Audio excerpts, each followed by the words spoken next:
MLA নির্বাচন BTC সরকার ভয়ঙ্কর একটা পরিস্থিতি হব যার দ্বারা বিপিএফ সৃষ্টিব নোৱাৰিব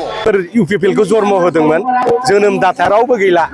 उरखावजों दिनै रोनगोराजोंल'सै दा दिनै बिथांमोनहा माने जे बुंदों माने नायदावनानै मुजुयोब्ला खाफालाव गोग्लैयो होननाय बादि दा बिथाङा गावसिनि खाफालाव गावसोर जानानै लाबाय ইংগিতবিলাক বুজি লওক আপোনালোকে কেনেবাকৈ তেওঁলোকে বিটিসি চৰকাৰখন আনিছে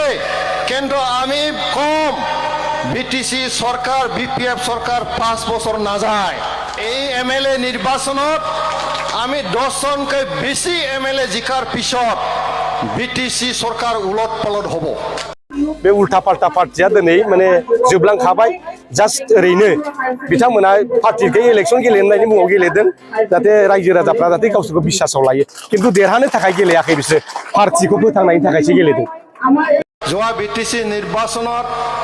আমি হারিছো আমি মানিছো কিন্তু আগন্তুক বিধানসভা নির্বাচনের জড়িয়তে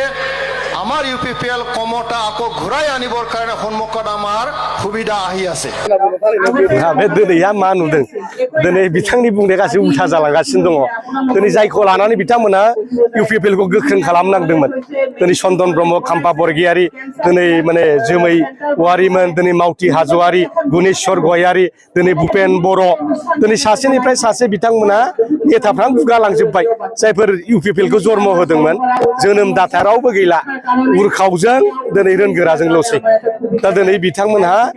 माने जे बुंदों माने नायदावनानै मुजुयोब्ला खाफालाव गोग्लैयो होननाय बादि दा बिथाङा गावसिनि खाफालाव गावसोर जानानै लाबाय बे उल्टा पाल्टा पार्टिया दिनै माने जोबलांखाबाय जास्ट ओरैनो बिथांमोना पार्टिखौ इलेक्सन गेलेनायनि मुङाव गेलेदों जाहाथे रायजो राजाफ्रा जाहाथे गावसोरखौ बिसासाव लायो खिन्थु देरहानो थाखाय गेलेयाखै बिसोर पार्टिखौ फोथांनायनि थाखायसो गेलेदों